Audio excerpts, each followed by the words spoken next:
Halo semua, pada kesempatan kali ini kita akan membahas apa itu kerangka dasar dan ruang lingkup evaluasi pembelajaran. Apa yang dimaksud kerangka dasar dan ruang lingkup evaluasi pembelajaran? Ruang lingkup evaluasi pembelajaran mencakup semua aspek pembelajaran, baik dalam domain kognitif, afektif, maupun psikomotorik yang semuanya saling berkaitan dan mendukung satu sama lain. Yang pertama, kerangka dasar tujuan pendidikan dan penilaian hasil belajar yang mencakup 3 domain, yaitu kognitif domain, afektif domain, dan psikomotorik domain. Yang kedua, prinsip dasar merumuskan taksonomi Bloom. Bloom dan Krahuel menggunakan 4 prinsip dasar dalam merumuskan taksonomi, antara lain sebagai berikut. Bloom merumuskan tujuan-tujuan pendidikan pada 3 tingkatan, yaitu kategori tingkah laku yang masih verbal, perluasan kategori menjadi sederetan tujuan, tingkah laku konkret yang terdiri atas tugas dalam pertanyaan sebagai ujian dan butir soal. Pada awalnya, Bloom mengklasifikasikan tujuan kognitif dalam 6 level: 1. Pengetahuan, 2. Pemahaman, 3. Aplikasi, 4. Analisis, 5. Sintetis, 6. Evaluasi. Selanjutnya, struktur orisinal taksonomi Bloom. Yang pertama, ranah kognitif. Dalam ranah kognitif, terdapat 6 jenjang tingkatan proses berpikir, yaitu sebagai berikut. Yang kedua, ranah afektif. Ranah afektif adalah ranah yang berhubungan dengan sikap dan nilai. Ada beberapa kategori ranah afektif sebagai hasil belajar, yaitu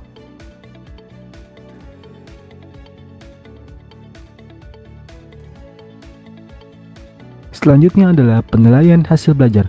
Pada umumnya, hasil belajar dikelompokkan menjadi 3 ranah, yaitu ranah kognitif, psikomotorik, dan afektif. Semua ranah ini sebenarnya ada pada semua mata pelajaran. Namun, terdapat beberapa mata pelajaran yang penekanannya lebih besar ke satu aspek, dikarenakan dari tujuan mata pelajaran itu sendiri. Yang ketiga adalah karakteristik syarat evaluasi pembelajaran. Evaluasi sangat berguna untuk meningkatkan kualitas proses dan hasil pembelajaran. Pentingnya evaluasi dalam pembelajaran dapat dilihat dari tujuan dan fungsi evaluasi maupun sistem pembelajaran. Menurut Suharsimi Arikunto, menyatakan bahwa suatu tes dapat dikatakan baik apabila memenuhi 5 persyaratan.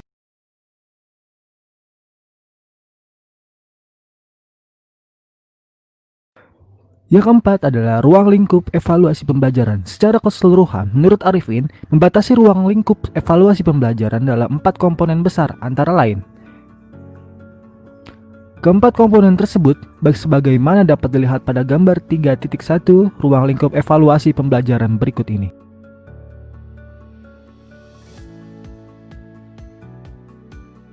Penjelasan keempat komponen dalam gambar 3.1 ruang lingkup evaluasi pembelajaran tersebut antara lain: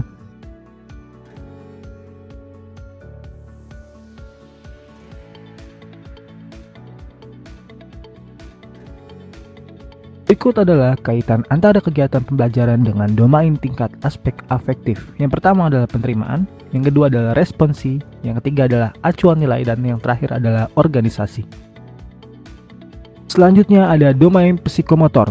Domain psikomotor adalah kemampuan peserta didik yang berkaitan dengan gerakan tubuh atau bagian-bagiannya, mulai dari gerakan yang sederhana sampai dengan gerakan yang kompleks. Perubahan gerakan minimal 30 menit. Selanjutnya adalah evaluasi pembelajaran dalam perspektif sistem pembelajaran. Sebagaimana telah disinggung sebelumnya, bahwa ruang lingkup evaluasi pembelajaran hendaknya bertitik tolak dari tujuan evaluasi pembelajaran. Hal ini dimaksudkan agar sesuatu yang dievaluasi relevan dengan apa yang diharapkan. Secara keseluruhan, ruang lingkup evaluasi pembelajaran yaitu sebagai berikut.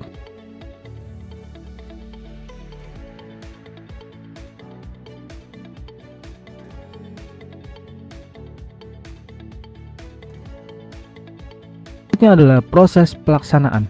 Proses pelaksanaan pembelajaran mencakup beberapa aspek, yaitu yang pertama adalah kegiatan. Yang kedua adalah guru. Yang ketiga adalah peserta didik. Selanjutnya adalah hasil pembelajaran. Hasil pembelajaran baik untuk jangka pendek, jangka menengah maupun jangka panjang. Selanjutnya adalah evaluasi pembelajaran dalam perspektif penilaian berbasis kelas. Sesuai dengan petunjuk pengembangan kurikulum berbasis kompetensi yang dikeluarkan oleh Departemen Pendidikan Nasional, ruang lingkup penilaian berbasis kelas adalah sebagai berikut. Pertama, kompetensi dasar mata pelajaran. Kompetensi dasar pada hakikatnya adalah pengetahuan, keterampilan, sikap, dan nilai-nilai yang direfleksikan dalam kebiasaan berpikir dan bertindak setelah peserta didik menyelesaikan suatu aspek atau subjek mata pelajaran tertentu. Kedua, kompetensi rumpun pelajaran. Rumpun pelajaran merupakan disiplin ilmu yang lebih spesifik. Kompetensi rumpun pelajaran merupakan pengetahuan, keterampilan, sikap, dan nilai-nilai yang direfleksikan dalam kebiasaan berpikir dan bertindak yang seharusnya dicapai oleh peserta didik setelah menyelesaikan rumpun pelajaran tersebut. Ketiga, kompetensi lintas kurikulum. Kompetensi lintas kurikulum merupakan kompetensi yang harus dicapai melalui seluruh rumpun pelajaran dalam kurikulum, mencakup kecakapan belajar sepanjang hayat maupun kecakapan hidup yang harus dicapai oleh peserta didik melalui pengalaman belajar secara berkesinambungan. Yang keempat yaitu kompetensi tamatan. Kompetensi tamatan merupakan batas dan arah kompetensi yang harus dimiliki peserta didik setelah mengikuti pembelajaran suatu pelajaran tertentu. Dan yang terakhir yaitu pencapaian keterampilan hidup.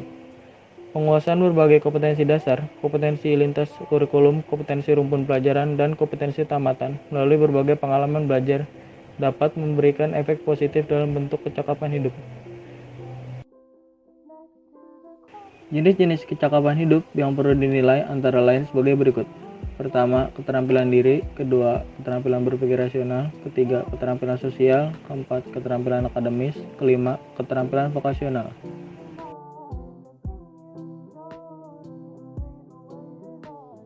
Terima kasih telah menonton video ini. Jangan lupa like, komen, dan subscribe.